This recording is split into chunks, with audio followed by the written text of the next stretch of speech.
Praise the name of the Lord. Hallelujah. Amen. The Lord is good, and all the time our God is good. I welcome you to another broadcast, and may you be blessed as you listen in Jesus' name. Please take your Bible and go with me to the book of John chapter 2. I read from verse 1 to 11, and I'm reading the New King James Version. John chapter 2 from verse 1 to 11. Praise the name of the Lord. On the third day, there was a wedding in Cana of Galilee, and the mother of Jesus was there. Now both Jesus and his disciples were invited to the wedding. And when they ran out of wine, the mother of Jesus said to him, "They have no wine." Jesus said to her, "Woman, what does your concern have to do with me? My hour has not yet come."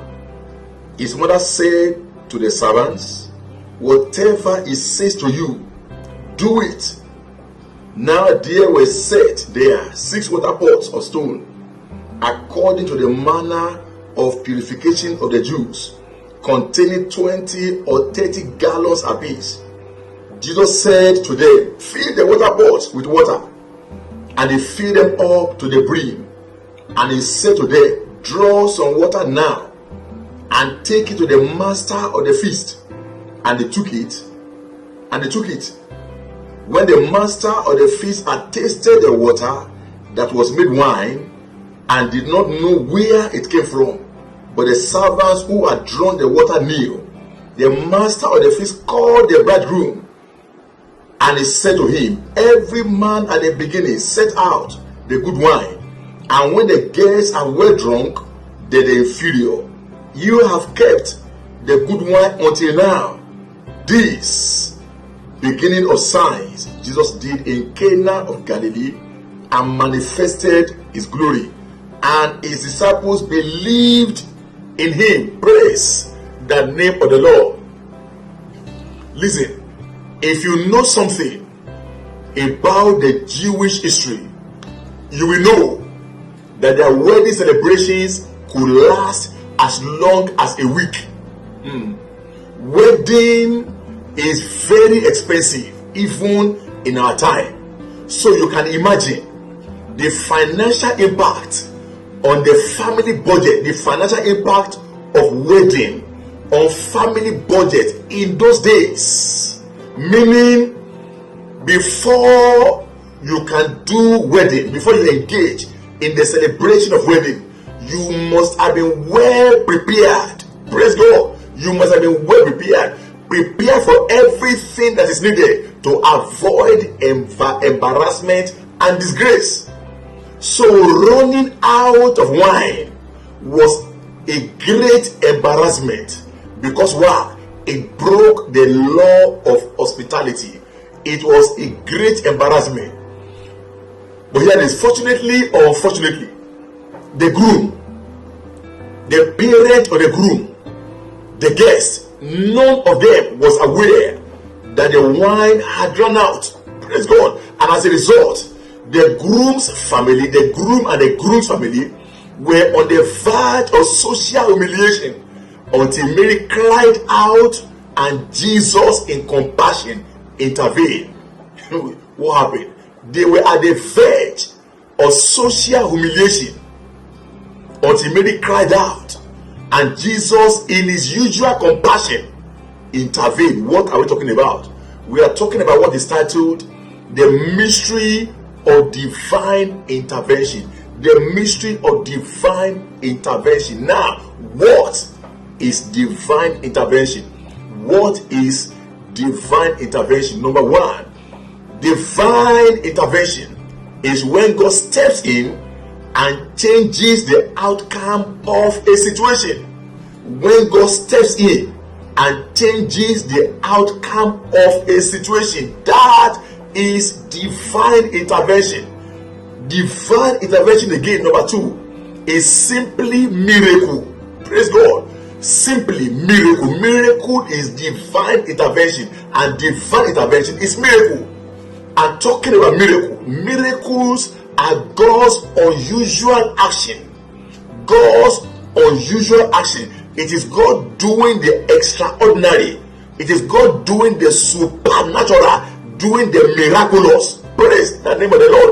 Or what can you call a situation where a young man was missing his mom? So he went to a restaurant looking for old ladies to pay their food bills. Praise God. So he got some and paid bills for a table of 5 old ladies. But unknown to him, one of the ladies said something that revealed that his kindness was nothing but divine intervention in her case. Praise God. She had no food to eat that night. She prayed, and it was either God provide or she goes to bed hungry, and suddenly this man appeared to feed the 5 old ladies. That is divine intervention.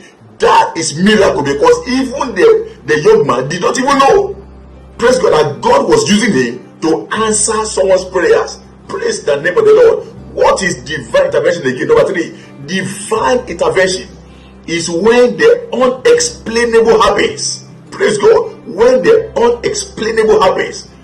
Thank you, Jesus. A woman was given 6 weeks to die because cancer had destroyed or was destroying her body.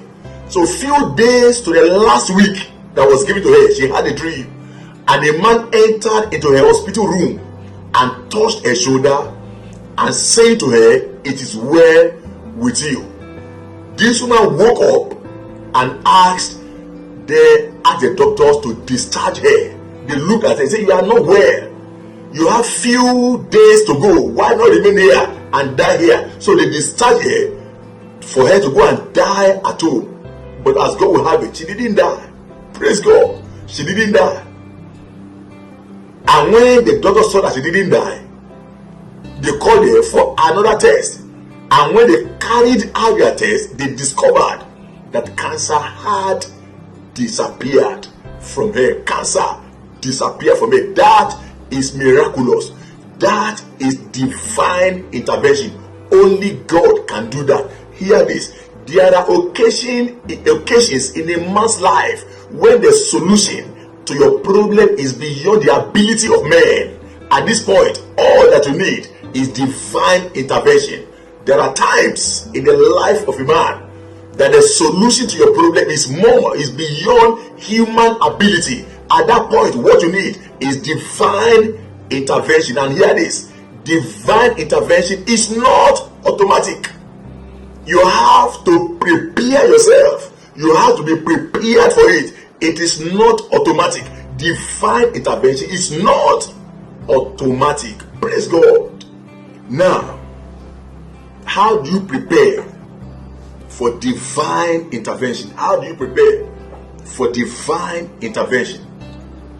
So, preparing for divine intervention from the account of the wedding at Cana, the first thing to do is this: invite Jesus into your life and into your affairs. Jesus was invited to that wedding. If Jesus had not been invited to that wedding, that miracle would not have taken place. Praise God. You must invite Jesus not only into your life, but into every area of your life. You must seek His blessings, His guidance in every aspect of your life. Before you venture into anything, make sure you invite Jesus into it. When you invite Him into it, when trouble comes, He's there to intervene on your behalf. Praise the name of the Lord. And the second thing to do is this: according to that account, at the wedding in Cana, Galilee, make your request or your need known to Jesus. Since Jesus is in your camp, all you need to do is to make your request known to Him. Don't close your mouth. A closed mouth is a closed destiny. When they ran out of wine, Mary, the mother of Jesus, made it known to Jesus. He went to Him and told Him they have no wine. Two things to note in what Mary did. Number one is this: she made her request known to Jesus. Praise God. Meaning we also must always make our request known to him. You must learn to take all your burdens to the Lord. Matthew 11:28 say, come unto me, all ye that labor and are heavy laden, and I will give you rest. Take all your burdens to him. Praise God. Instead of rushing to your friends and relatives to share your problem, your needs, to share your challenges, first of all, take it to the Lord. Cast your burdens upon him, and he will care for you. The second thing that we need to note in what Mary did, Mary had faith in Jesus and asked for the impossible. Before this time, she never saw him perform any miracle, yet she wanted one. That is bold prayers. Bold prayers. Bold prayers will always honor God, and God will always honor bold prayers. And hear this: God is never offended by your biggest dreams, by how big your dream is. He's never offended by how bold your prayers are. Living in a chaos and asking God for a mansion is what pleases God. Praise God. Is what pleases him. You are living in a chaos and you are asking him to give you mansion. That is the kind of prayer that God wants. He is offended, however, by small prayers. Always asking for house rent instead of asking for your own house. That offend God. If your prayers, listen, if your prayers are not impossible to you, then they are insulting to God. Praise God. They are insulting to God because they don't require divine intervention. Praise God. Bold prayers, we ask God to part the Red Sea. Bold prayers, we make the sun to stand still. Bold prayers, we make to float an iron axe head. Bold prayers, we lock up the heavens for many years.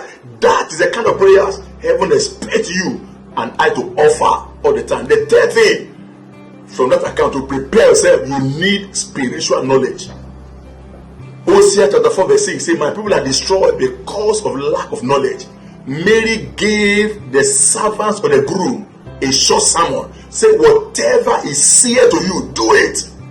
Without this knowledge, they would have seen that instruction as foolishness and nonsensical, thereby missing out on that miracle. But because they have been taught, they have been impacted with knowledge, whatever is said to you, do it. They would have said, we wanted wine, you asked us to provide water, we brought water. Instead of you to convert the water to wine, you didn't do that. Rather, you asked us to commit a crime, to commit felony by going to sell the governor water. Praise God. That is crime. It's a crime. Punishment. Praise God. That attract punishment. Praise the name of the Lord. But knowledge rescued them. Mary had impacted them with knowledge, and that rescued them. So seek for knowledge always before you can experience divine intervention. The fourth thing to do is to be obedient to his command. Be obedient to God's command. It is not enough to listen to sermon or read the Bible. More important is it that you are doing what you hear and obeying divine instructions. It was obedience to the instruction of Jesus that made them to experience that miracle. Praise God. It was obedience that made them to experience that miracle. We must be careful to obey divine instructions at all times. That is what guarantees divine intervention. And the fifth area to prepare is this: play your part. There is a part for you to play if you must experience divine intervention. Listen, Jesus involved the servants by asking them to fill their water pots, and what he asked them to do was something they could do. Praise God. Definitely, they could not turn the water into wine, but they could fill the pot with water. The people around the tomb could not raise Lazarus from the dead to life, but they could roll away the stone. You and I cannot save a soul. Only God can save souls. But you and I can tell them, you can tell people about our faith and about Jesus. Praise God. There's a part for you to play. We cannot make ourselves rich, but we can work and we can give. These are two things that guarantee riches and wealth. Listen, we cannot heal ourselves as well, but we can pray. We can pray. Praise God. So there's a part for you to play. Play your part, and you will experience divine intervention in the affairs of your life. The sixth thing to do is your faith will be tested. Your faith will be tested. Jesus could have just snapped his arm. He could have just snapped his fingers, and all the water jars would have been filled with wine. He could have done that. But to test their faith, he asked them to fill the water pot and serve the master of the feast with the water. I believe strongly that the water turned to wine in the mouth of the master.